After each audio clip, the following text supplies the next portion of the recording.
todo mujeres en esta mesa. Hace un momento, si estaban en la mesa anterior, la magistrada María Lourdes Menéndez decía, por ejemplo, cuando hay casos de familia, siempre no puedes hacer planes porque siempre hay una urgencia, porque la vida transcurre y hay que hacer cosas. Es que efectivamente, cuando hablamos de esta rama del derecho, hablamos de una rama del derecho que va por delante de lo que se legisla, porque quienes se dedican a ellos están manejando la realidad. De hecho, la realidad muta de una forma muy veloz que a veces envejece las leyes. Tanto es así, les voy a poner un ejemplo y espero que a ella no le importe, que a una de las ponentes, Encarnación Roca, que lo ha hecho todo ya en su profesión, ella siempre dice que quiere hacer una chocolatada en la Plaza de la Villa con aquellos niños, aquellos que eran niños hace 25 años y a los que usted les dictó medidas, porque quiere saber qué tal fue. 25 años por delante. va esto. Bueno, 6 mujeres les voy a dejar para esta mesa. Principales reformas legislativas en materia de infancia, familia y capacidad en nuestro derecho interno y en el derecho internacional, con Ángela Cerrillos, diputada y tesorera del Ilustre Colegio de Abogados de Madrid. Ángela. Adelante, pues voy a ello. Pues buenas tardes a todas y a todos. Es una mesa en la que me siento muy cómoda por la actualidad del derecho de familia, en un momento en que todos los operadores estamos de acuerdo en que hace falta una revisión en profundidad tendente a la especialización, y porque las ponentes que están sentadas en esta mesa son personas no solamente de reconocido prestigio, sino todas ellas poseedoras de una cualidad que muchas veces los abogados y las abogadas echamos de menos, que es la sensibilidad por la materia. Hemos establecido un orden de intervención en el que hemos dado prioridad a la coherencia en las intervenciones, más allá que el protocolo de intervención que podría esperarse. Por tanto, va a intervenir en primer lugar Rosa Pérez Villar. Rosa Pérez Villar es una abogada de larga trayectoria, amiga de toda la vida, aunque rival y contraria en los pleitos. Lleva trabajando desde 1984, ha sido ponente de diferentes cursos, de másteres diversos, ha sido coordinadora de formación de la Asociación de Mujeres Juristas Temis, a las que ambas pertenecemos. Ha sido miembro de tribunales de procesos selectivos por el reconocimiento de la condición de especialistas en el orden jurisdiccional civil, y actualmente es vocal del Comité de Ética Asistencial del Hospital Universitario La Princesa de Madrid. Encarnación Roca, todos la conocemos. Le he pedido un currículum tan extenso que felicidades, Encarna, porque has tenido una actividad académica enorme a la hora de escribir, pero yo resumiría unos datos muy significativos de su trayectoria profesional. Ha sido la primera mujer en acceder al Tribunal Supremo por el turno de juristas de reconocido prestigio. Ha tenido una trayectoria, primero de llegar al Tribunal Constitucional como magistrada del Tribunal Supremo, y yo creo que todos los abogados y abogadas que trabajamos el derecho de familia siempre hemos esperado con expectación las sentencias de Encarnación Roca, porque nos han ayudado a conformar una interpretación del derecho de familia pues que nos era muy necesaria. Echamos mucho de menos, por lo menos yo, cuando dejó el Tribunal Supremo. María José Segarra pertenece a la Fiscalía. Ha sido fiscal general del Estado y actualmente el cargo que está ocupando es el de... Perdón, que he confundido las preguntas con el currículum y este iba detrás del larguísimo de Encarna. Los títulos son muy largos. Estoy intentando ser breve Lo digo yo. Pero si lo dices tú, lo vas a decir mucho mejor que yo. El título es muy largo y además es previo a la reforma legal, entonces pone fiscal de sala para la protección de personas con discapacidad mayores cuando realmente es para la atención o en todo caso para el apoyo. Pero bueno, ahí lo dejo. Una de las reformas que tiene que seguir haciendo el legislador para la protección de personas mayores y o con discapacidad. Efectivamente. Emelina Santana es una juez que durante mucho tiempo ha ejercido la primera instancia de familia, una juez muy próxima, con la que yo creo que todos hemos estado siempre contentos de que nos tocara en su juzgado. Ello con independencia de que ganáramos o perdiéramos, pero volvemos a la sensibilidad que siempre demandamos a los jueces y a las juezas que trabajan en esta materia. Actualmente es presidente de la sección 24 de Familia de Madrid. Ha participado en numerosos cursos y tiene un bagaje de conocimientos en derecho de familia muy apreciable. Por último, Ana Clara Belio, pues es la segunda de las abogadas sobre la que tengo que hablar también como hablo de Roja, pues es una vieja amiga, conocida, contraria pero no enemiga, y con una especialización de muchos años en derecho de familia. Entre todas ellas, pues vamos a hablar de la temática concerniente a la situación actual del derecho de familia. Y le voy a hacer la primera pregunta a Rosa, si las encuentra. Rosa, yo te quiero preguntar qué papel desarrolla la abogacía especializada en los procedimientos de familia y cuál debe ser su función. Bueno, buenas tardes. Agradecer al Colegio de la Abogacía Madrileña que me ha invitado a participar en esta mesa. Y aunque hemos tenido un poco de descoordinación porque teníamos preparadas otras cosas, pero bueno, vamos a adaptarnos, decir que el papel de la abogacía yo creo que es fundamental. La especialización de la que luego va a hablar Ana Clara no solamente tiene que afectar a los operadores jurídicos, sino también a la propia abogacía. Primero, porque se ha complicado muchísimo el derecho de familia. De aquellos tiempos que empezamos, que teníamos unos artículos del Código Civil que nos manejábamos pues, con cierta facilidad y que apenas producían problemas. Y además era una época en la que había 4 jueces de familia y si teníamos algún problema teníamos acceso directo y un poco entre todos pues íbamos un poco construyendo, ¿no? Lo cierto es que de unos años para aquí se ha complicado muchísimo, hay muchísima normativa nacional, europea, etcétera, y la especialización es fundamental. Y es fundamental también transmitir a las personas que vienen a los despachos cuando tienen un conflicto de familia.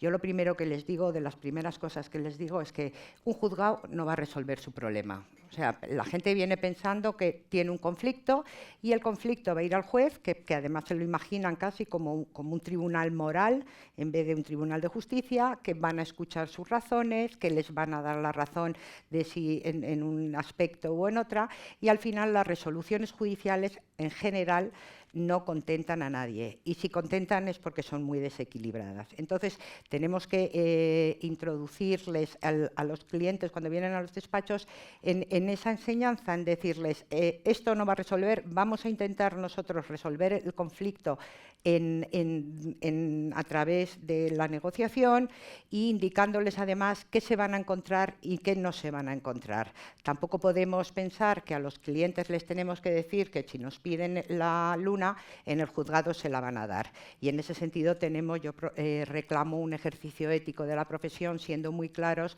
con las soluciones que pueden encontrarse, con lo que pueden pedir, hasta dónde pueden llegar y, sobre todo, intentar por encima de todo llegar a acuerdos, porque al final lo que estamos hartos de ver, los asuntos que se judicializan y que no se resuelven definitivamente. Gracias, Rosa. Encarnación, actualmente el derecho sustantivo de familia pues está mayoritariamente recogido en los territorios de derecho común en el Código Civil, más una serie de normativa dispersa. Y mi pregunta es, ¿considerarías conveniente hacer una reforma más profunda del Código Civil y separar todo el derecho de familia para regularlo en un solo texto? Bueno, en primer lugar yo quería agradecer la idea de haber hecho esta mesa y felicitar al Colegio de Abogados por estos 425 aniversarios, ¿no? Son muchos años ya, el Colegio de la Abogacía es importantísimo para la protección de los derechos de los ciudadanos y para el ejercicio del derecho a la defensa. Bueno, yo creo que nos hemos acostumbrado a tener un Código Civil como elemento básico en el que vamos a encontrar las leyes reguladoras de casi todo. En este momento hay un problema porque, bueno, problemas bastantes, porque los códigos no pueden sustituir el complejo de derechos fundamentales en los cuales tenemos que basar los jueces por lo menos y los fiscales supongo que también, todas las argumentaciones para la protección de las personas que están implicadas en un procedimiento de derecho de familia. Yo, la pregunta que me puedo hacer es si los códigos están obsoletos. Bueno, yo no sé si están obsoletos, pero tenemos dos ejemplos muy recientes, que son el Código Civil argentino del año 2014 y el Código Civil de Puerto Rico del año 2020, en los cuales en los dos se separa persona y familia y hay un libro entero dedicado a las relaciones familiares. Y esto yo creo que es muy significativo, y que podrían servirnos de ejemplo. En primer lugar, porque tanto en uno como en otro código, la regulación que se hace de todas las instituciones familiares derivan o están en consonancia de acuerdo con los derechos fundamentales de la persona, y si tenemos que mirar a los menores, que es una de los ejes de la regulación del derecho de familia, por lo menos para mí son los más importantes en el procedimiento, el interés del menor está formado por el haz de derechos fundamentales de los cuales es titular el menor como tal persona.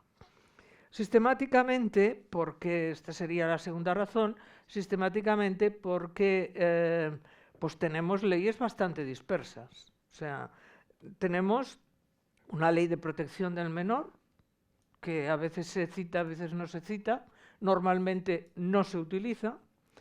Una ley de fecundación asistida que establece los bloques para determinar la filiación, por ejemplo, todo el problema de la maternidad subrogada está allí.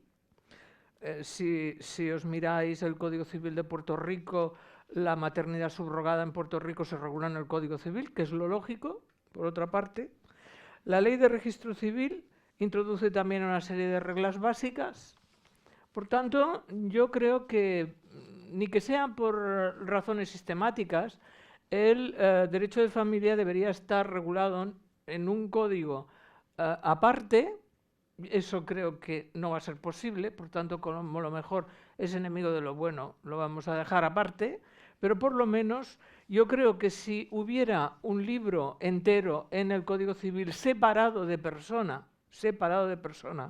en el que se regularan toda la problemática que en este momento se plantea en el ámbito del derecho de familia, pues sería por lo menos más coherente y sería más fácil para los operadores jurídicos, sería más fácil encontrar la ley aplicable. Para eso se hicieron los códigos, para que fuera facilito encontrar la regla. Pues en este momento eso no es así. Como dice Aida Kemmelmacher en relación al Código Civil de la Argentina, dice: todo proceso de recodificación tiene partes de conservación y partes de innovación. Con lo que os acabo de decir, no debéis entender que yo soy partidaria de borrarlo todo y de hacer una cosa nueva. Primero, porque esto es imposible. Y hay muchas cosas que funcionan bien. Otras, pues, no funcionan tan bien, y son estas en las que nos tenemos que fijar. Pero yo creo que, dejando aparte que Aida Kemmelmacher también habla de un Código Civil que que es nuevo del todo, nuevo novísimo, regula derechos reales, derecho de familia, derecho de la persona, derecho de obligaciones y contratos, etcétera, que no es lo que yo estoy propugnando cuando hablo de esta cuestión. Yo creo que sí que debería producirse una innovación en el derecho de familia, porque en este momento los inputs que hay en el derecho de familia son varios. En primer lugar, las sentencias del Tribunal Europeo de Derechos Humanos. Muchísimas sentencias del Tribunal Europeo, sobre todo en relación con el artículo 8 de la Carta Europea de Derechos Humanos, del Convenio Europeo de Derechos Humanos, está relacionado con regulación, reconocimiento de derechos, etcétera, en el ámbito de la familia. Lo mismo ocurre con las sentencias del Tribunal de Justicia de la Unión Europea, y más teniendo en cuenta que la Unión Europea tiene competencias en ámbitos importantes del derecho de familia. Si no, el reglamento famoso de Bruselas II y Bruselas II bis, el 2 ya no está en vigor, nos lo demuestra claramente. La Unión Europea también tiene competencias en este ámbito en relación con las fronteras, etcétera. Las sentencias del Tribunal Constitucional, que os he de decir, es así, y las sentencias del Tribunal Supremo, en las que en algún momento he tenido ocasión de intervenir. Yo creo que los paradigmas habituales del derecho de familia hay que desprenderse de ellos. Hay que desprenderse de ellos porque se han producido por lo menos 5 circunstancias en lo que va de 10 años para acá, ¿eh? No os penséis que estoy hablando de cuando yo me casé, que de esto ya hace bastante más años. El primero es la pérdida de la centralidad del matrimonio. El matrimonio ya no es la institución central del derecho de familia. Queramos o no, no lo es. El segundo es la pérdida de la relación dualística hombre-mujer. Tampoco en este momento nosotros estamos en condiciones de decir que esto rige en el ámbito del derecho de familia. En tercer lugar, porque hay nuevos métodos de concepción que alteran absolutamente todos los planteamientos históricos de la relación de filiación, sobre todo. En cuarto lugar, porque hay nuevos modelos de relaciones familiares, como son las familias reconstituidas y otro tipo de relaciones que implican consecuencias en las relaciones familiares, pero también después, a posteriori, en las relaciones sucesorias. Y, finalmente, no el último, la constitución, cómo se constituyen estas relaciones familiares.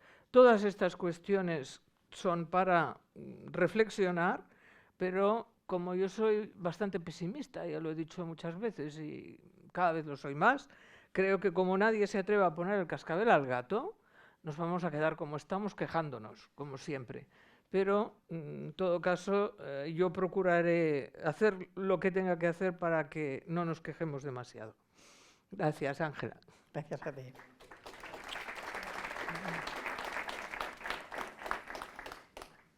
Cuando estábamos preparando la mesa, hablabas que el contenido de la intervención giraría sobre este tema, una cuestión de dignidad y de derechos, hacer realidad la igual capacidad jurídica de todas las personas. Y dentro de esto, la pregunta que te haría es: la prioridad de los apoyos configurados de manera voluntaria y la relevancia que cobra la guarda de hecho como figura informal de apoyo al ejercicio de la capacidad jurídica son dos aspectos novedosos y relevantes que reflejan la autonomía de la persona con discapacidad. ¿Qué se precisa para que sean realidad? Bueno, gracias, por supuesto, por la invitación. Creo desvelar un poco también el secreto previo que Encarna había propuesto, que os cantáramos cumpleaños feliz. Quizá lo deberíamos haber hecho. Enhorabuena y felicidades, y desde luego enhorabuena por organizar estas jornadas y personalmente por invitarme a ello.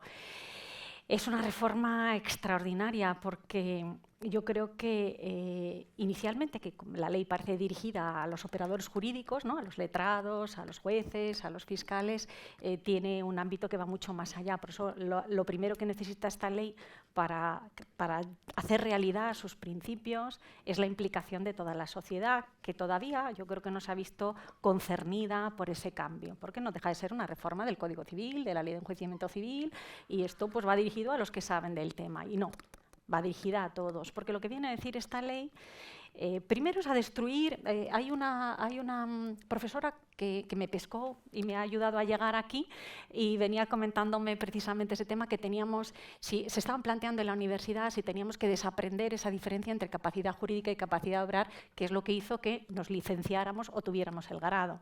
Bueno, pues yo soy partidaria de que sí hay que desaprenderlo, salvo para el tema de menores. Si hablamos de personas con discapacidad, hay que desaprenderlo, porque claramente todas las personas, no porque lo diga esta ley, venía ya efectivamente desde la ratificación de la Convención de Derechos de las Personas con Discapacidad, pero todas las personas tienen capacidad jurídica.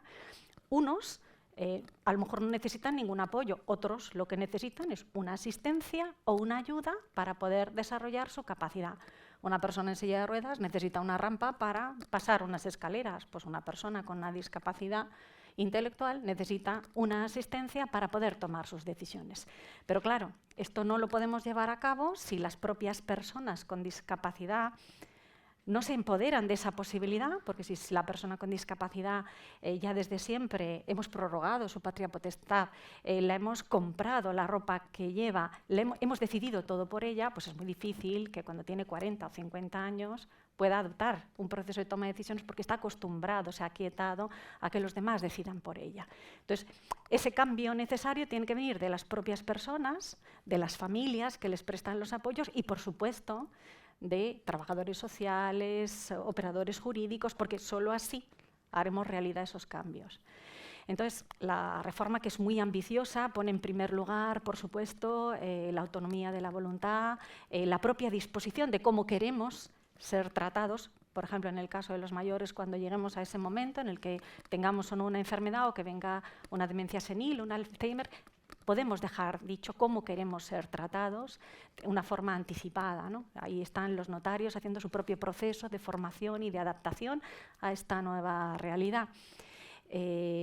No solo está esa previsión de esa capacidad de decidir nosotros cómo queremos ser tratados, sino también la propia capacidad de decidirlo cuando estamos afectados de alguna discapacidad, de alguna disfuncionalidad en el que necesitamos esa ayuda que nos complemente y nos permita poder tomar las decisiones. Y eso puede ir desde un mero consejo, una asistencia, una explicación, hasta incluso la representación. No se trata de desconocer una realidad. La reforma no desconoce la realidad. Lo que pasa es que abre el abanico. Antes solo conocíamos, quizás solo íbamos, a pesar de que el Tribunal Supremo ya había hecho todo un recorrido y muchos magistrados especializados lo habían hecho, quizá todavía nos faltaba ese cambio social y por eso el legislador ha cometido decir, no, vamos a hacerlo así, porque solo así cambiaremos la vida de las personas. Por eso me gusta hablar, que es una cuestión de dignidad y de derechos, hablar de la nueva ley. Si no, no cambiamos los arquetipos. Si seguimos hablando y utilizando las mismas palabras, seguiremos encasillando a las personas y poniéndose el letrero de personas sin capacidad o con poca capacidad. Se trata de no tener que hacer un proceso sobre la capacidad de la persona porque tiene que aceptar una herencia. Se trata simplemente de que mi madre, que tiene Alzheimer, se la atienda en sus necesidades, y si no tiene la necesidad de hacer actos jurídicos, por muy hasta difícil que sea la comunicación, no necesitará ir a un juzgado a que le digan que no es capaz. ¿Por qué tengo que llevar a mi madre y hacerle pasar por esto porque tenga que hacer un acto jurídico puntual en su vida? Pues para ese acto jurídico, yo, guardador de hecho, iré al juzgado. ¿Cuáles son los problemas que nos trae este esquema que dices tú? Qué bien, ¿no? La persona diseña su futuro, para eso capacitamos a todo el mundo y transmitimos la importancia de ir al notario y dejar por escrito cuál sea nuestra voluntad. Tenemos también la familia que nos va a ayudar con una guarda de hecho, no necesitamos ir al juzgado y solo residualmente el sistema de apoyos judicial o legal mediante la curatela. En todo ese esquema, ¿qué nos falta? Pues lo más importante, que la mayor parte de las personas son atendidas por sus familias y por su entorno. Y lo que necesitamos es que esa figura de ese guardador, que es la figura, digamos, estrella de la reforma, sea reconocida por los demás, porque es una figura que ya no tiene un papel, una resolución judicial que diga este es el guardador de hecho y que se le reconozca. Y ese es el punto en el que nos estamos encontrando ahora, ese es el punto de fricción o de problema de esta andadura de estos primeros años, porque así como todo el mundo tiene muy claro en el ámbito hospitalario la ley de autonomía del paciente, todo el mundo tiene claro cuál es el guardador del que está en un hospital, es que el que está al pie de la cama. Es que ni le dicen, ¿usted quién es? Pues te puede decir que es la vecina, te puede decir que es el amigo. El médico lo tiene claro. Su interlocutor es el que está al pie de la cama, lo tiene clarísimo. Las fuerzas y cuerpos de seguridad del Estado lo tienen clarísimo. ¿Quién puede comunicar una situación de riesgo? Lo tienen muy claro. Pero cuando llegamos a los bancos, cuando llegamos a la administración, cuando llegamos a correos, a recoger un envío, si no eres la persona que pone ahí y si no traes la autorización, no te reconocerán ni la capacidad de recoger un paquete. Ese es el problema de acreditación de la guarda de hecho en el que estamos ahora pues, involucrados hasta que, pues, lo que decía, que toda la sociedad se dé cuenta que también son receptores de esta reforma legal. Fundamentalmente los bancos, claro, porque ahí están las cuentas, las prestaciones económicas y la necesidad de prestar la asistencia que necesitan las personas. Pues bueno, pues ahí es un trabajo inicial a realizar para que también en este momento, nada más que los bancos se están cerrando sucursales y no atienden personalmente, pues tenemos que buscar espacios para hablar con la banca, para que generen productos bancarios que recojan la realidad de la guarda de hecho. No solo pensemos en la guarda de hecho de una persona que no puede expresar ni manifestar cuál sea su voluntad, sino en la guarda de hecho de una persona que pueda llegar al banco y decir, a mí esto me sobrepasa mucho y soy yo titular de la cuenta, pero quiero que pueda disponer de ella, no del todo, pero de lo necesario, esta persona, que puede ser mi vecina, que puede ser la persona que yo elija. Bueno, estamos un poco en esas primeras andaduras que yo creo que vienen acompañadas de un consenso social, de un consenso político importante. La ley yo creo que ha concitado todos los acuerdos y parabienes necesarios y solo falta que nos la acabemos de creer todos y que apoyemos esas nuevas figuras que están llamadas a cambiar, yo creo que de alguna forma, la vida de las personas con discapacidad.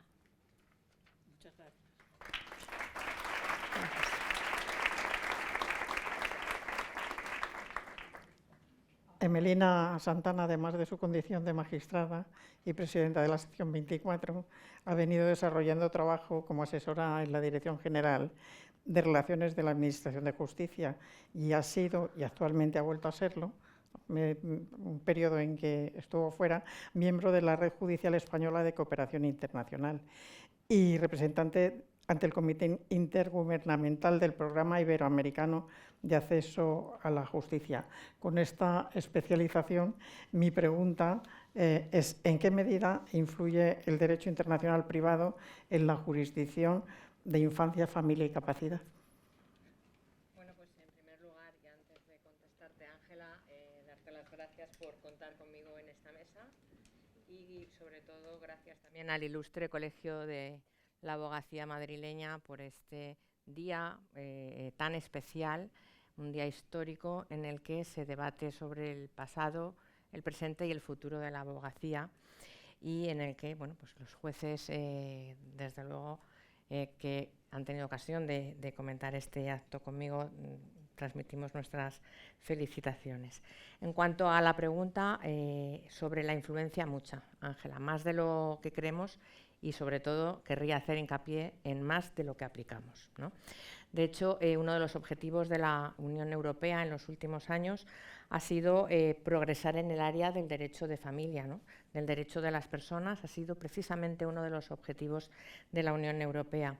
En orden a garantizar ese espacio judicial europeo, la Unión Europea asumió un objetivo para crear ese espacio judicial que supone mejorar la cooperación entre los profesionales de distintos países, avanzar en el reconocimiento mutuo de sentencias y en la construcción de una Europa de la justicia, en armonizar las normas de conflicto para evitar lo que llaman la carrera al tribunal, a ver quién llega el primero para que se le aplique la ley que le resulte más favorable y, en definitiva, construir un derecho procesal civil internacional que garantice la tutela judicial efectiva en varias fases: la tutela declarativa, la tutela de reconocimiento y la tutela en ese deber de cooperación entre autoridades de distintos estados.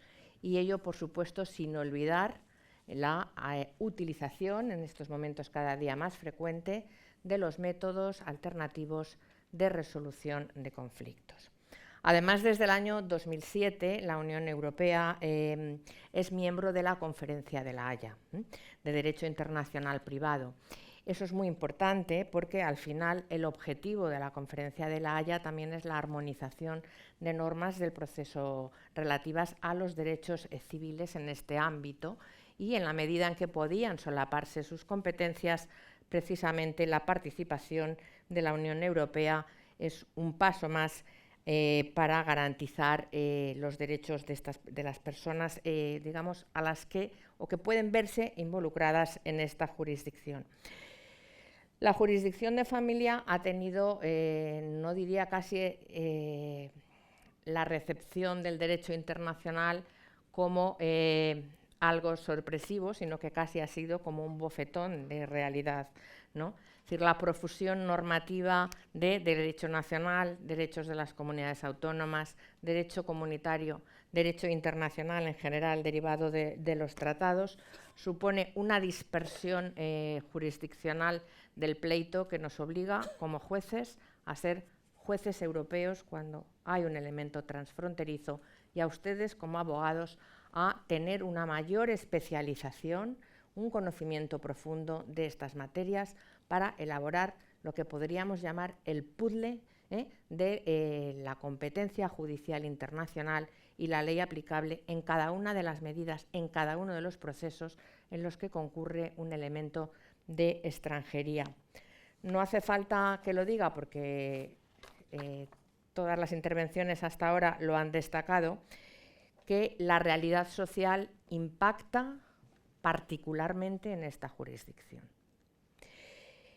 ¿Por qué? Porque es una jurisdicción, en definitiva, que gira en torno a la persona, que gira en torno a su capacidad, a la autonomía de la voluntad, a sus relaciones como padres, como hermanos, como matrimonio, como pareja, en definitiva, a las relaciones y a los derechos más personales, más íntimos de cada persona.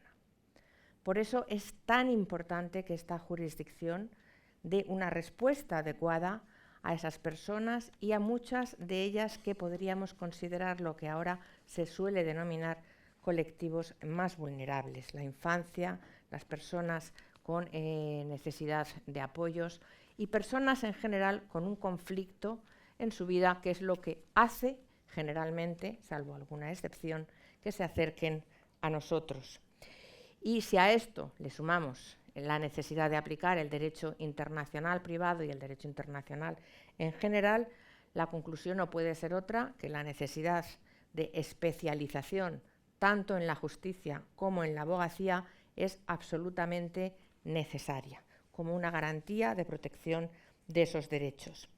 Como nos ha explicado de forma magistral doña María José, en todo esto, al final, se nos dibuja un escenario complejo, un escenario en el que ya no estamos cómodos, ya no nos limitamos al Código Civil, no nos aplicamos a la limitamos a la Ley Orgánica del Poder Judicial y nos tenemos que acostumbrar a consecuencias desconocidas para nosotros hace muchos años o tan excepcionales que apenas las veíamos, como saber que antes de examinar la competencia territorial tenemos que analizar la competencia judicial internacional, o que en un procedimiento podemos ser competentes para el divorcio y no para las medidas paternofiliales, dispersión o disgregación que no se entiende muchas veces desde nuestra mentalidad de globalidad del proceso.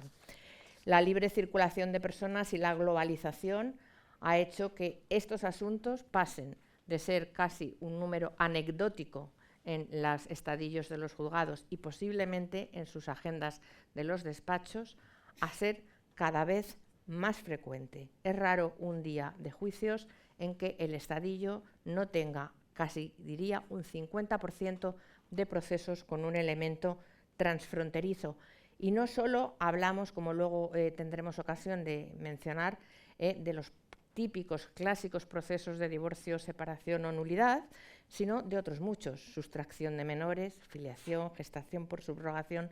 Hace poco oíamos en las noticias que Alemania tenía un proyecto para enviar a sus mayores a España, somos un país turístico, a que pasaran aquí los periodos invernales, lo que supone también un ahorro energético. Bien, supone un ahorro energético, posiblemente estarán fenomenal en las costas españolas, pero también supondrá una carga mayor de trabajo para los juzgados y tribunales españoles. Y también tenemos que buscar cómo dar una respuesta satisfactoria a esas personas mayores a las que el Convenio de la Haya del año 2000 define en algunos casos como adultos vulnerables y para los que todavía no se ha adaptado adecuadamente la legislación a nivel de la Unión Europea. Hay un proyecto para lograr la supresión del exequatur, facilitar las gestiones, porque son personas que van a estar aquí, pero su patrimonio, en el caso expuesto, puede estar en Alemania y que necesitan facilidad para resolver sus problemas con la distancia. Bien, si pregunto, y creo que con esto acabo a todos los asistentes que nos escuchan, si han notado ese incremento de procedimientos con elemento extranjero en sus despachos, estoy totalmente convencida de la respuesta, y es que será que cada día más. Así que ánimo a la especialización, que es una razón más para que se especialice esta jurisdicción. Gracias.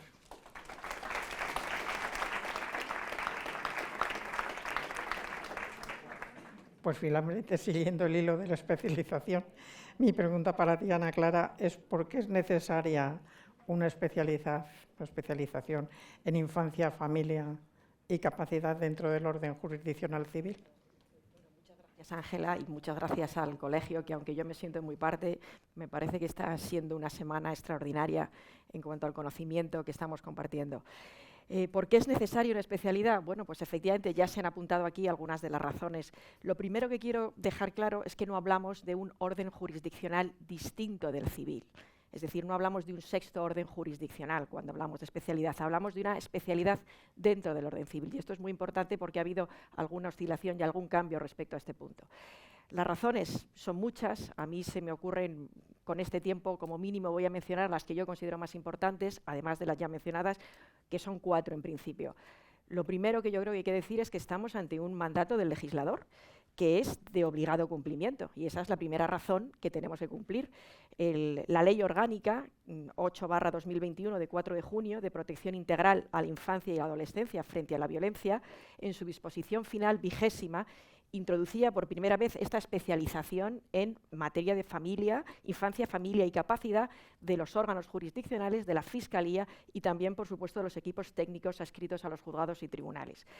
La ley otorgaba al Gobierno el plazo de 1 año para tramitar un proyecto de ley que modificara la ley orgánica del Poder Judicial precisamente para introducir esta especialización en infancia, familia y capacidad. La ley entró en vigor el 25 de junio del 2021 y el 25 de junio de 2022, que es la semana que viene, todavía no existe este proyecto. Por tanto, es un poco descorazonador, por decirlo de alguna manera, la perspectiva de lentitud legislativa que está teniendo esta especialización. Luego me referiré a la tramitación parlamentaria del proyecto de ley orgánica de eficiencia organizativa y respecto de las enmiendas, que parece que ha habido un cierto avance, pero hoy por hoy el proyecto de ley todavía no ha empezado. Por tanto, la primera razón es ese mandato del legislador. En segundo lugar, el volumen creciente de asuntos de familia en los juzgados ha ido incrementándose en los últimos 20 años, es decir, casi por 7. El otro día en el Congreso de los Diputados, Xavier Abel nos da unas cifras concretas que han sido publicadas por el Consejo en relación al número de asuntos de familia en los últimos años, y simplemente pues, son cifras tozudas y clarísimas. En el año 2019, no hablamos del 2020 porque fue el año de la pandemia y hubo un cierre judicial de 81 días, por tanto no es un año significativo, y el 2021 no tenemos todavía los datos, pero en 2019, según las estadísticas publicadas del Consejo, el total de asuntos civiles ascendió a más de 2 millones, en concreto 2.284.147, de los cuales 557.000, es decir, casi un 25%, corresponden únicamente a asuntos de familia, sin contar, por supuesto, las ejecuciones. O sea, esto supone multiplicar por 7, como digo, en los últimos 20 años los asuntos de familia. Pero es que si tenemos en cuenta los asuntos mercantiles, por ejemplo, en el año 2019 fueron 106.000, es decir, una quinta parte del volumen de los asuntos de familia. Y si tenemos en cuenta los asuntos, por ejemplo, sociales, fueron 374.000. Mercantil ya tiene una especialización y lo social tiene un orden jurisdiccional propio. Y nosotros hemos tenido un 25% de todo lo que representa el civil. Por tanto, ya el volumen de actividad aconseja, para dar una respuesta uniforme, el que exista esta especialización o esta especialidad dentro del orden civil. Según las cifras de la EAFA, el 53% de los habitantes de España no acceden a un juzgado especializado de familia por razón de su residencia. Es decir, más de la mitad no tienen acceso a un juzgado especializado. Por citar algunas localidades o poblaciones relevantes, por ejemplo, Ibiza no tiene juzgado de familia, Ávila no tiene juzgado de familia, Manresa no tiene, Lugo, es decir, la mitad de la población española no tiene acceso a un juzgado de familia especializado. Y esto engancha con el siguiente motivo por el cual entendemos que es muy necesaria la especialización, y es que atenta contra el principio de igualdad de acceso a la justicia el que, en función de dónde resida un ciudadano o dónde resida otro, se puedan defender los derechos de la misma manera. Entendemos que no respeta ese principio de igualdad, que solo algunos juzgados dispongan de jueces especializados en infancia, familia y capacidad, y otros que no. Y esto lo decimos cada vez en todos los congresos, pero es que hay que repetirlo. Es decir, separarse o divorciarse en un juzgado especializado son 4 a 6 meses de duración. Hacerlo en un juzgado mixto o de primera instancia no especializado puede llegar a 2 años. Y esto lo vivimos habitualmente los que ejercemos todos los días a pie de toga, de pie de juzgado, en Madrid, por ejemplo, que es donde estamos. No es lo mismo ir a Francisco Gervás con un gabinete especializado de psicólogo y trabajador social, con un fiscal adscrito además, que puede cambiar, pero que normalmente incluso es el mismo en cada juzgado, que ir a Pozuelo, a Majadahonda, a Alcobendas, es decir, en donde la tramitación del procedimiento viene a ser una media a veces de 2 años, en donde hay que firmar una aceptación de que el gabinete psicosocial es conocedor las partes, de que no va a poder asistir al menor o hacer una evaluación de la unidad familiar hasta como mínimo 2 años. Claro, hacer firmar eso a los clientes, es decir, que saben que es necesario ese informe, pues es una falta de acceso a la justicia en igualdad de condiciones, entiendo yo. Eso cuando va el fiscal, que normalmente se excusa porque es un juzgado que no tiene competencias exclusivas en familia y a lo mejor va a celebrar el pleito de divorcio solo el fiscal ese día para ese juicio, porque luego el resto de procedimientos son otros. Entonces se generan unas situaciones que aumentan además la crispación social, que aumentan la crispación en las familias y que además incluso aumentan situaciones de violencia que también se podrían prevenir o aliviar de alguna forma si tuviéramos juzgados especializados. Y ya por último, por no hablar también de lo que sucede en segunda instancia, en donde la falta de especialización también de las audiencias provinciales genera respuestas jurisdiccionales muy dispares, que incluso son muy difíciles de unificar en el sentido de que están vedadas el acceso a los tribunales superiores de justicia o al Tribunal Supremo. Entonces, la variedad a veces de pronunciamientos jurisdiccionales de segunda instancia, pues también es muy complicado. Y el último argumento que yo señalaría, que para mí quizás es el más importante, es la complejidad de los asuntos de familia que existe en el momento actual. Emelina apuntaba algunos de los problemas en el ámbito internacional, pero es que es cierto que no solo se solventan en un divorcio, en una separación, problemas entre personas, sino también hay cuestiones de tipo económico, mercantil, en fin, mucho más amplio que no lo que es el deshacer el vínculo entre ellos. Y claro, nos encontramos con que el derecho internacional, pues cada vez es más complejo, no solo los reglamentos europeos, ahora con el Brexit en Inglaterra, y hay muchísimos casos de españoles o ingleses que van a Inglaterra, que posiblemente es el país con donde más conflictos hay, pues resulta que no aplica los reglamentos europeos, y ahí hay es decir, hay una falta de solución unívoca sobre qué pasa con el español, porque directamente ya no aplican, no ya Bruselas II ter o Bruselas, no, es que no aplican ningún reglamento europeo. Por no hablar, por supuesto, de otros países. Pero, ¿qué pasa con la complejidad a la hora de hablar de la competencia judicial en los casos de traslados, no voy a decir ilícitos, pero quiero decir, en donde no se ha recabado autorización judicial por un progenitor. Los problemas de competencia son terribles. O sea, cuando alguien coge un menor y se lo lleva, por ejemplo, a Ferrol, ¿es competente el juzgado de Ferrol que acaba para unas medidas urgentes? Pues a lo mejor las medidas urgentes sí, pero luego el pleito principal va a tener que venir a Madrid. Si encima se junta una denuncia de violencia por el camino, nos encontramos con que, como los hechos se han denunciado en el juzgado de destino, pero realmente se han cometido, por ejemplo, en Madrid, pues tiene que volver el pleito a traer aquí la competencia, en fin, y se generan a veces disputas de competencia jurisdiccional muy complejas que la solución no es unívoca y se necesita un juzgado especializado. Por no hablar de sustracciones de menores cuando efectivamente la sustracción, es decir, el traslado es fuera del territorio nacional. Ahí, vamos, va a haber que hacer cursos y cursos sobre el mecanismo de prevalencia, porque es realmente complejo lo que ha introducido ahora mismo Bruselas. Y acabo, por no hablar de las liquidaciones de gananciales, en donde todos nos hemos encontrado con naturaleza de créditos, reclamaciones privativas, etcétera, etcétera. Es decir, liquidaciones mercantiles de empresas dentro de lo que son los procedimientos de familia, que a veces incluso hay que hacerlos en un juzgado de violencia. Entonces, es realmente, a mí me parece que la especialización es absolutamente necesaria precisamente para abordar esta complejidad de asuntos cada vez más crecientes, como decía Encarna, realidades familiares que superan muchísimo la regulación del Código Civil, no ya la gestación subrogada, las familias ensambladas, la figura de los allegados. Es decir, hay tantísima complejidad ahora mismo en el ámbito del derecho de familia que se necesitan jueces muy especializados y también abogados, por supuesto, y órganos, no solo jueces, sino también fiscales y, por supuesto, también equipos psicosociales, porque muchos de los equipos que están fuera de la periferia no ocupan ni siquiera las plazas que corresponde por una cuestión de provisión de puestos. En Majadahonda hasta hace poco eran 14 partidos judiciales para el mismo equipo psicosocial y la psicóloga ocupaba una plaza, por ejemplo, de trabajadora social porque no existía la plaza de psicólogo en ese momento. Es decir, son una cantidad de problemas los que hay adicionales a la conflictiva familiar que acaba convirtiéndose el procedimiento de separación y divorcio un problema adicional al que ya tienen las propias partes como consecuencia de esta falta de especialización. Bueno, me alegro. Gracias. Como hemos empezado con retraso y Encarnación Roca tiene un compromiso que atender, vamos a romper el orden de intervención. Le damos la palabra a ella y queda en libertad cuando necesite irse.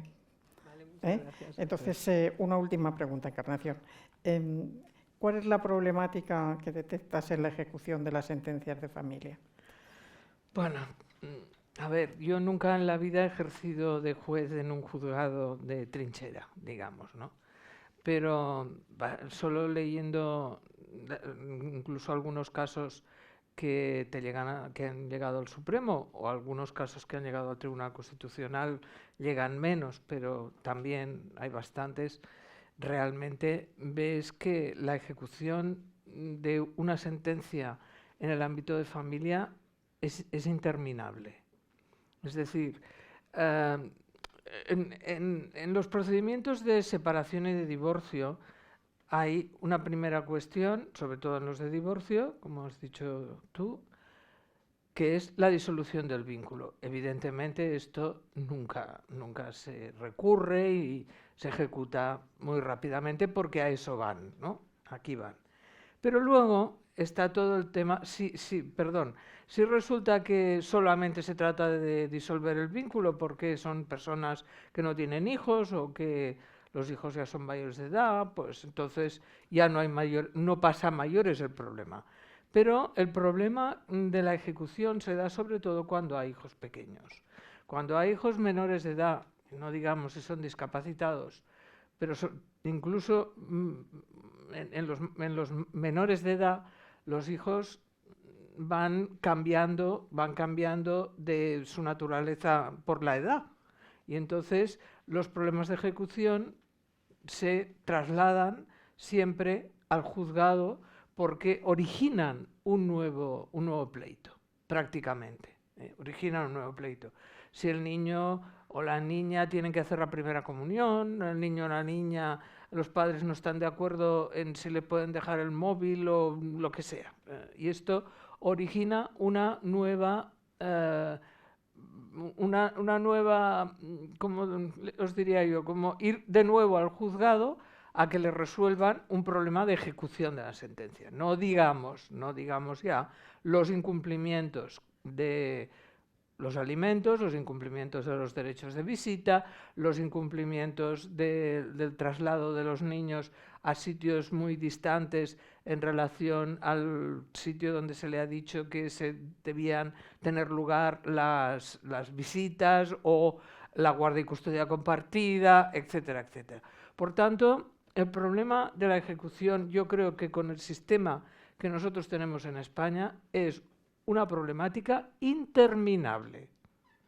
Yo alguna vez, algún amigo mío que ha tenido problemas con sus nietos recién nacidos, porque claro, esto no tiene nada que ver con que sean que hayan acabado de nacer, los padres se divorcian cuando creen que no pueden soportarse más, pues una vez le dije a uno, digo, ¿cuántos años tiene tu nieto? Y dice, uy, tiene 10 meses. Digo, tienes 18 años de problemas, por lo menos. Y estos, cuando lleguen a la mayoría de edad, no se van a acabar. Bueno, yo en esto, como a mí me gusta ser un poco provocadora y por tanto sugerir alguna solución, hay algunos países en este mundo mundial en donde hay sistemas de ejecución de sentencias que podrían perfectamente realizarse aquí y que únicamente requerirían, por una parte, esta especialización a la que se ha referido Ana Clara y luego, pues, una cierta, digamos, una cierta inversión económica en las personas que deben atender este tipo de casos. Por ejemplo, en Australia hay un sistema para ejecución de sentencias, sobre todo en relación a los menores, que no requiere el recurrir y ir recurriendo al juzgado para que diga lo que ellos creen conveniente. O sea, parten de la base de que la sentencia de disolución del vínculo ya es el final del pleito, pero que luego hay que ir aprovisionando toda una serie de situaciones que no necesitan para nada la intervención judicial. Y entonces el problema se resuelve mediante la actuación de servicios sociales servicios sociales básicamente que intentan resolver, en la medida de lo posible, estas situaciones conflictivas, pero sin pleito, con lo cual consiguen dos cosas, creo. Una, rebajar la tensión. Al no haber pleito, al no haber intervención judicial, en relación a si el niño puede tener o no un móvil, la tensión se rebaja. Si esto te lo tiene que resolver un equipo psicosocial, pues la solución es muchísimo más fácil. Y luego hay otra solución, y es que normalmente una solución dejada a este tipo de equipos y tal es mucho más rápida también, porque, claro, estamos siempre pensando en los grandes problemas que se tiene el derecho de familia, pero los grandes problemas del derecho de familia, como por ejemplo el reconocimiento de la maternidad subrogada, por decirlo, una institución muy compleja y que plantea problemas enormes, pero yo no me refiero a esto, yo me refiero al día a día. Y el día a día, que es el que muchas veces obliga al juez a intervenir por incumplimiento del derecho de visitas, por incumplimiento de las pensiones, etcétera. A veces, les digo que la experiencia australiana es muy interesante, a veces se resuelve sin este tipo con otro tipo de intermediarios antes de llegar al juez. Yo creo que en el ámbito del derecho de familia nosotros tenemos que ser un poco imaginativos. Y yo creo que un foro como el que tengo la ocasión de hablar en este momento, me gustaría pedirle que, por favor, en vez de estar como todos los juristas de este país, que somos muy conservadores, porque somos inertes Es decir, nos gusta lo que tenemos o no nos gusta, pero no hacemos nada para intentar cambiarlo. Por favor, ustedes tienen un colegio de la abogacía importantísimo. Muchos abogados. Por favor, conviértanse en un lobby. Y trabajen para que no solo para ganar sus pleitos, cosa que es perfectamente, digamos, yo lo apoyo, porque si no uno se tiene que ganar la vida, ¿no? Evidentemente al final de mes hay que comer, pero también para procurar de alguna manera que los intereses que están metidos en una cuestión de derecho de familia, pues vean soluciones más rápidas, más fáciles, que seguramente incluso a los que intentan solo ganarse la vida, que ya les digo, me parece una misión absolutamente justa, ¿eh? Pero también hagan que pues ayuden a los que están siendo sus clientes porque no pueden resolver, que es lo que ellos llevan entre manos, lo resolverán ustedes. Y entonces, para mí, esta es una cuestión que es fundamental. Conviértanse en lobby, por favor. Gracias.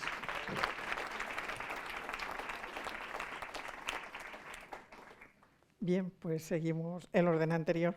Rosa, un tema importante, creo yo. ¿Cómo proceder en el momento de la extinción del derecho de uso del domicilio familiar porque los hijos hayan alcanzado la mayoría de edad o porque haya habido un cambio en el régimen de custodia? Bueno, no hemos comentado un poco que el motivo de la mesa redonda eran las modificaciones introducidas en las dos leyes, tanto en la Ley Orgánica 821 como en la Ley Ordinaria, que introducen desde luego grandes cambios. Ya ha explicado María José el cambio de paradigma que supone la Ley de Apoyo a las Personas con Discapacidad, y efectivamente nos va a costar mucho olvidarnos de esa diferenciación, ¿no?, entre la capacidad jurídica y la capacidad de obrar, y hay que trabajar sobre ello. Y luego ahí tenemos la Ley Orgánica de Protección Integral a la Infancia y Adolescencia contra cualquier tipo de violencia. Tanto una como otras han introducido algunos aspectos, algunas modificaciones en el Código Civil que son de aplicación en los supuestos de ruptura. Personalmente, yo creo que se podía haber aprovechado la oportunidad, ya que se han introducido modificaciones, para haberlas hecho un poco más redonda, porque siendo consciente de los problemas que tenemos en la práctica, no solamente con relación al uso del domicilio familiar, que ahora también comentaré, sino también a otra serie de cuestiones, pues las dos leyes en las modificaciones, y desde luego a mi juicio, han venido pues un poco a parchear. Nos ha pasado, por ejemplo, con el 92 del Código Civil. Podían haber aprovechado, entre otras cosas, pues para regular el tema de la custodia compartida, y sin embargo, quiero decir, eso no se toca. O, por ejemplo, bueno, en el 154 del Código Civil también introduce novedades. Es verdad que introduce de una forma expresa la posibilidad del cambio de la necesidad de autorización expresa de ambos progenitores para el cambio de residencia habitual, una cuestión que en la práctica no planteaba problemas, en el sentido de que todos estábamos de acuerdo y era una cuestión pacífica, que la decisión que afecta al cambio de domicilio es una de las facultades que se encuadran dentro de la patria potestad.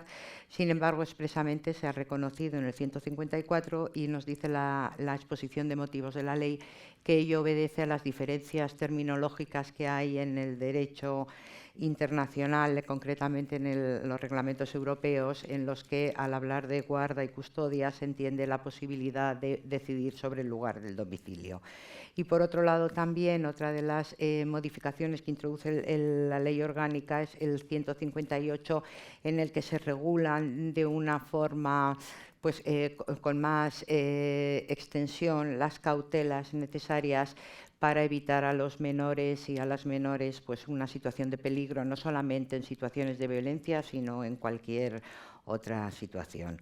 Y por otro lado, luego la ley ordinaria, la ley 8/2021, pues introduce unas modificaciones. La del 94 es la que más, la del 94 del Código Civil en relación con la suspensión automática del derecho de visitas o estancias y comunicaciones en situaciones de violencia, que ha provocado desde luego pues mucha polémica, pero que obedece, y sobre todo, quiero decir, su encuadre dentro de la ley ordinaria, cuando teníamos una ley orgánica en la que se podía haber introducido esa modificación.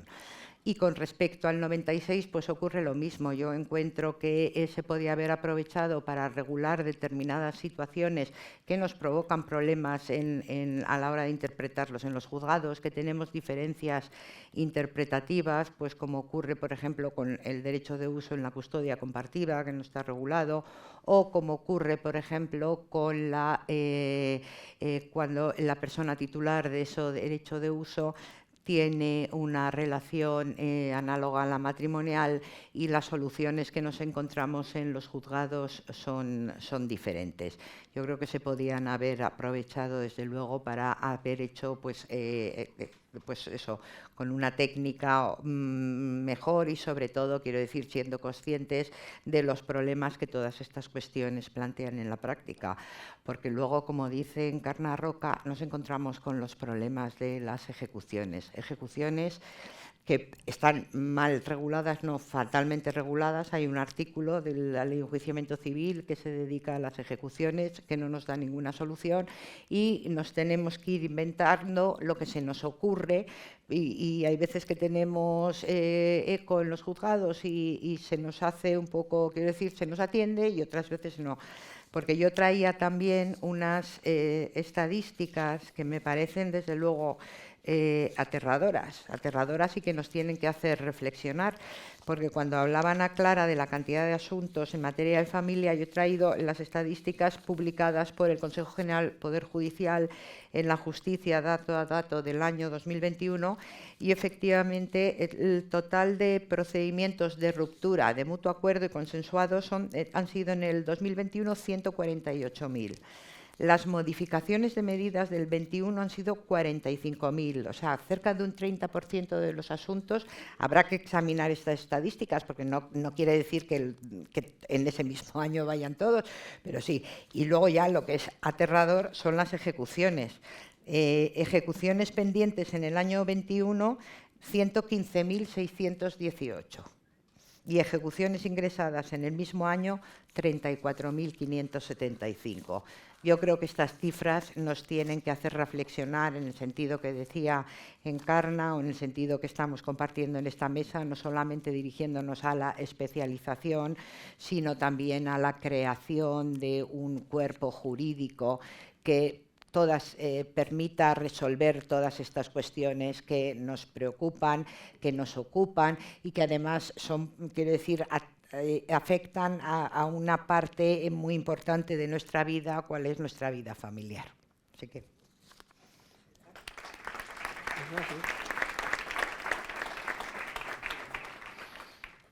María José, hablabas de dignidad en cuanto a la igual capacidad jurídica. ¿Qué recursos necesitaría la Administración de Justicia y qué medios para hacer realidad el que esa dignidad pudiera llevarse a cabo? Bueno, hay una respuesta que es la evidente. El legislador nos tiene acostumbrados a hacer leyes con un presupuesto cero, y esta es otra más de las que viene con presupuesto cero. Entonces, escuchando a Ana Clara de sus quejas tan conocidas, ¿no?, de esa disparidad en el territorio, pues ahora tenemos además unos juzgados que antes solo funcionaban con el capacitómetro del médico forense, que es el que decía todo lo mal que estaba una persona y todas las cosas que no podía hacer. Como ahora el paradigma es distinto, vamos a ver qué es lo que puede hacer, porque vamos a caminar hacia la mayor autonomía. Ahora realmente casi no necesitamos a un forense, porque lo que necesitamos es valorar la necesidad, pero la proporcionalidad de los apoyos, con lo cual, ¿qué es lo que necesitamos más? Pues un trabajador social y un psicólogo. Y aquí pues hay muchas zonas con una población grande que aunque tengan lista de espera, pero al menos en 2 años tienen la perspectiva de que un equipo psicosocial les haga un informe. Esa no es la realidad de toda España. Abono lo que decías con respecto a estas justicias con desigualdad grave en el territorio. Piensa en los lugares de los juzgados mixtos, los partidos judiciales con un juzgado único, que no tiene ni se le espera nada más que al médico forense con su capacitómetro de todo lo que no puede hacer la persona. Entonces, bueno, esto entraría dentro de la Carta a los Reyes, queremos equipos multidisciplinares y, por tanto, evidentemente, una jurisdicción especializada podrá concentrar todos esos recursos.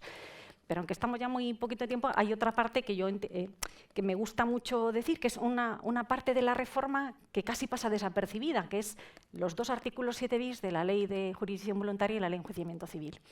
Esos son los que disponen la accesibilidad universal de la justicia. Y os los quería recordar, que ya los conocéis, porque nos conciernen de nuevo a todos. Yo que es un discurso que repito, pero es que nos conciernen a todos.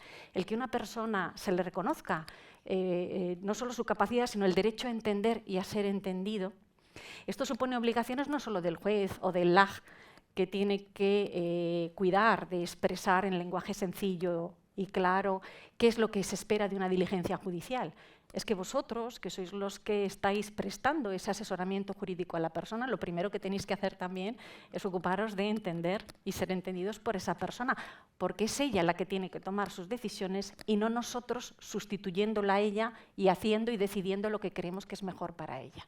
Entonces, esos 2 artículos es fundamental porque la Ley de Enjuiciamiento Civil es supletoria de todos los órdenes jurisdiccionales. No estemos pensando solo en los procedimientos que instemos para la prestación de apoyos a una persona. Pensemos en la persona investigada, acusada en un juicio, pensemos en la persona que es despedida de su empleo o que tiene un contencioso contra la administración y que tiene una discapacidad. Y esa persona tiene derecho a acudir al juzgado, a tener su abogado y a tomar sus decisiones. Para eso también hay coste cero, lamentablemente, porque lo que sabéis que tenemos todos en los juzgados es solo el lenguaje de signos. Y ahí se ha acabado. Evidentemente hay una necesidad de capacitación, que lo dice la ley, y ya estamos en ello, porque necesariamente en los juzgados tenemos que aprender a reconocer, adiós Encarna, tenemos que aprender a...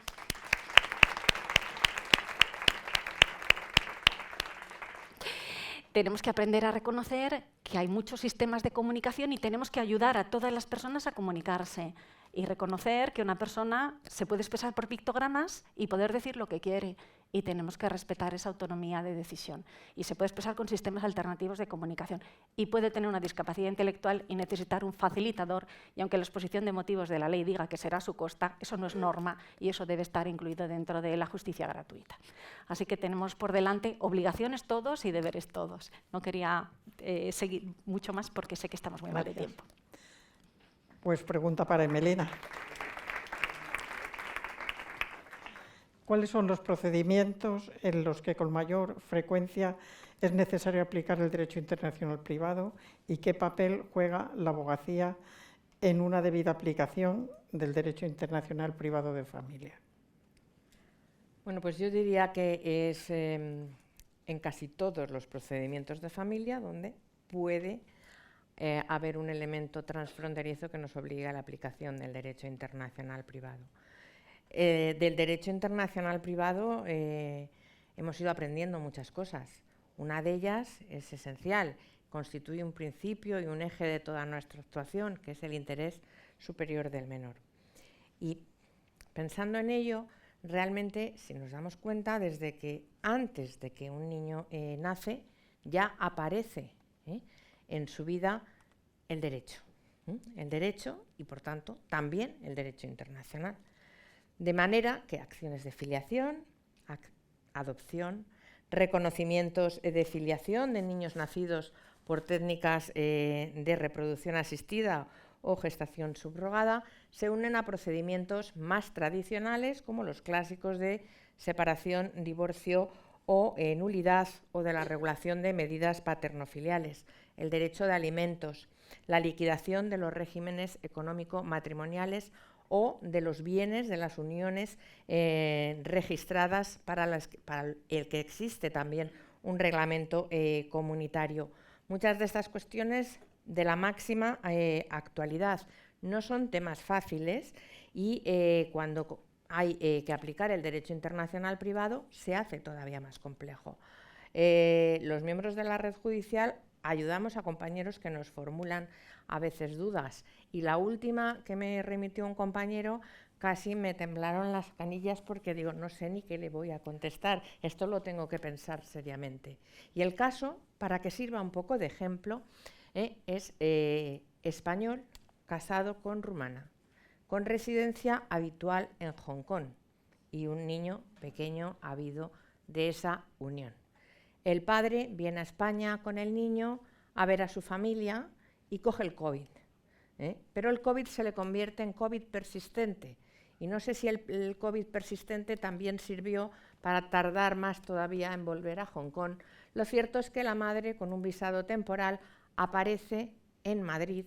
El padre, no he dicho que se trajo al niño de Hong Kong, teóricamente con consentimiento de la madre para un mes, pero el COVID persistente entiendo que devino en inexistente ese consentimiento. La madre viene a Madrid, aprovecha el visado de un mes que tiene y cuando le va a vencer coge al niño y se va, pero no se va a Hong Kong, se va vía Rumanía a Estocolmo. Y me dice, ¿y yo soy competente?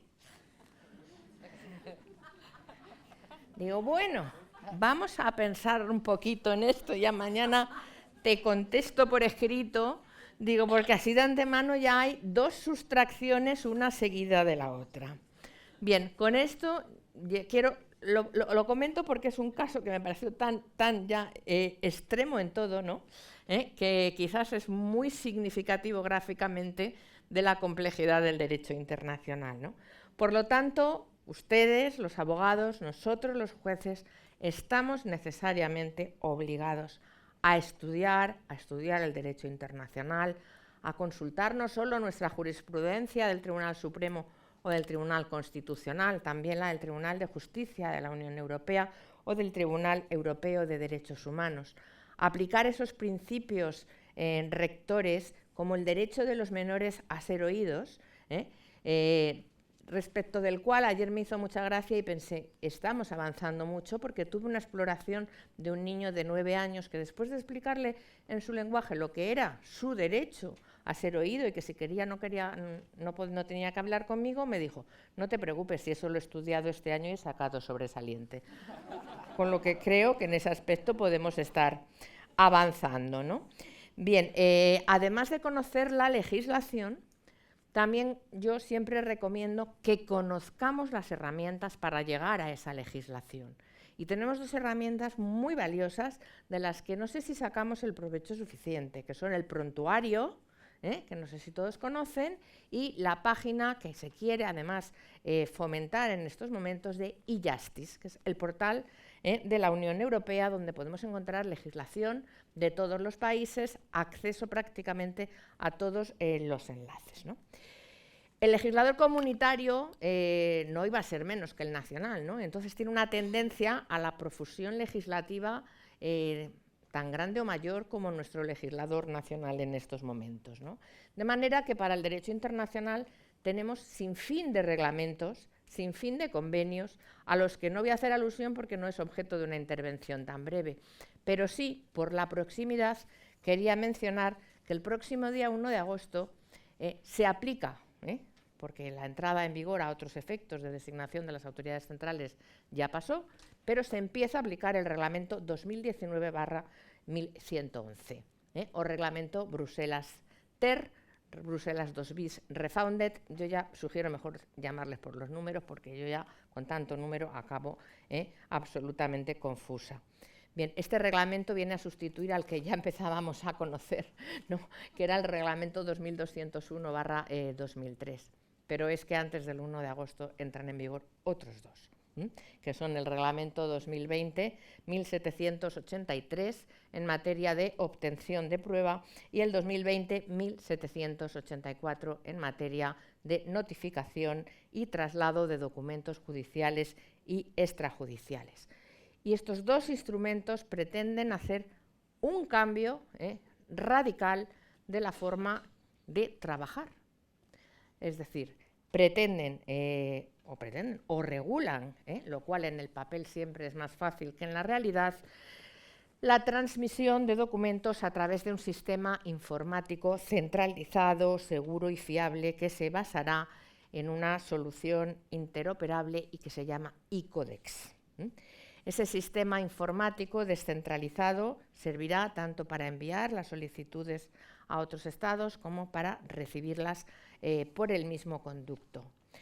Y también el otro reglamento, el de obtención de pruebas, prevé la posibilidad de que se agilicen entre los estados la práctica de esas pruebas a través de métodos, que a mí me suena esto un poco familiar, que tienden al papel cero. Yo no sé si ustedes esto lo conocen, porque yo cuando en Madrid empezó lo del papel cero, llegué a la convicción de que las matemáticas que me enseñaron en el colegio no eran tan reales y precisas como decían, porque siempre había yo aprendido que cualquier número por cero daba cero, y en este caso cero por procedimiento equivalía a 25 copias de cada procedimiento en el juzgado, con lo que todavía tenemos más papel que cuando no teníamos la política de papel cero. Cero tiempo es el que nos queda. ¿Eh? Cero tiempo es el que nos queda. Pues Pero cero tiempo yo acabo. quería preguntar de qué Cero tiempo. claro, te has puesto de Pero espaldas, no veías mis caras claro, pero es que hemos empezado con retraso, no por culpa Sí, sí, nuestra. no, Con lo cual yo creo que algún tiempo se nos debe dar para que los 5 asistentes minutos. puedan A preguntar. las 6, no va a poder ser. Pero Ana Clara creo que también. Sí, ella tiene- falta.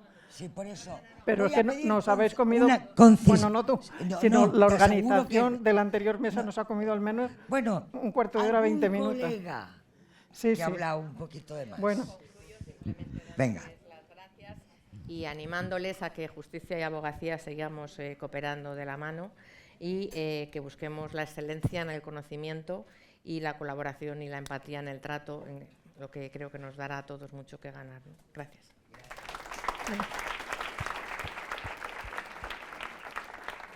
pues Ana, una última pregunta y vamos, rápida por lo que nos dice.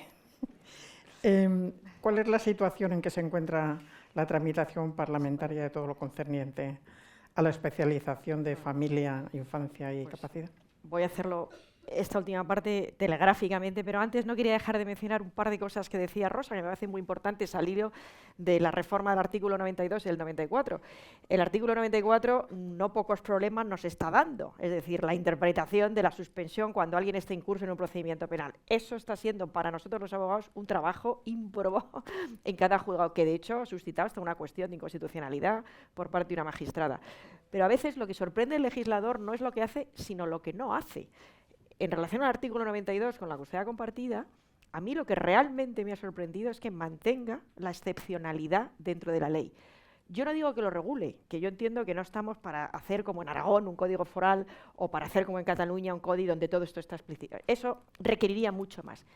Pero que no haya eliminado el concepto de excepcionalidad, a mí me llama mucho la atención, porque desde el 2011 el Tribunal Supremo nos viene diciendo exactamente lo contrario. Es decir, no que no sea excepcional, no, es que es la opción, dice, normal y deseable.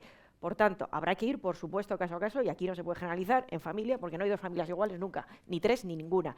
Pero mantener específicamente esa excepcionalidad en la ley, a mí me parece que no es casualidad y que algún mensaje nos está dando el legislador con ese tema. Ahí lo dejo.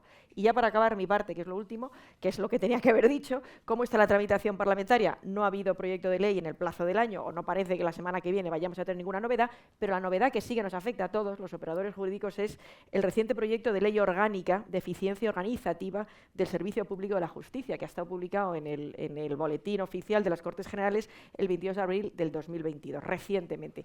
Este proyecto lo que hace es crear con carácter general la implantación o regular de los tribunales de instancia, ojo, que va a dejar de haber juzgados, y tribunales de instancia y también la implantación de las oficinas de justicia. Pues bien, la parte que nos afecta, y con esto ya acabo, es que dentro este proyecto lo que hace es que prevé los llamados tribunales de instancia y la creación de la sección de lo mercantil con carácter general en su artículo 87 y en cambio, a mi juicio, hace una muy decepcionante referencia a la creación de la sección de familia, no alude a infancia ni capacidad, familia, Y dice, cuando Sí, se fuera estime necesario. conveniente en función de la carga de trabajo, en el artículo 86. Por tanto, es un frenazo clarísimamente a este proyecto de especialidad de la jurisdicción de familia. ¿Vale? Te lo agradezco. Gracias. infinitamente. Nada, ya está. Lo siento, pero habéis sido las más puntuales de toda la No, jornada, eso- tengo que decir. Allí nos han tratado tan mal como en el Parlamento a la jurisdicción especializada en familia. ¿En Porque serio? nos han comido los tiempos y nos hubiera encantado que las personas asistentes A mí hubieran puedo podido aquí participar. y sobre todo a ellos, pero Claro. entonces cerrábamos la jornada. Ellas y ellos, he visto mucho. Podemos hacer otras jornadas. Pido perdón por las No, si no es tu culpa, evidentemente. Cierra tú. Bueno, pues yo solamente me queda agradecer a todas las participantes sus exposiciones. Hemos procurado tocar temas puntuales y candentes que podían interesarnos y lamento profundamente que no podáis intervenir, porque parte de la gracia de estos debates es que todos hablemos, o quien quiera al menos. Lo siento. Gracias a todos.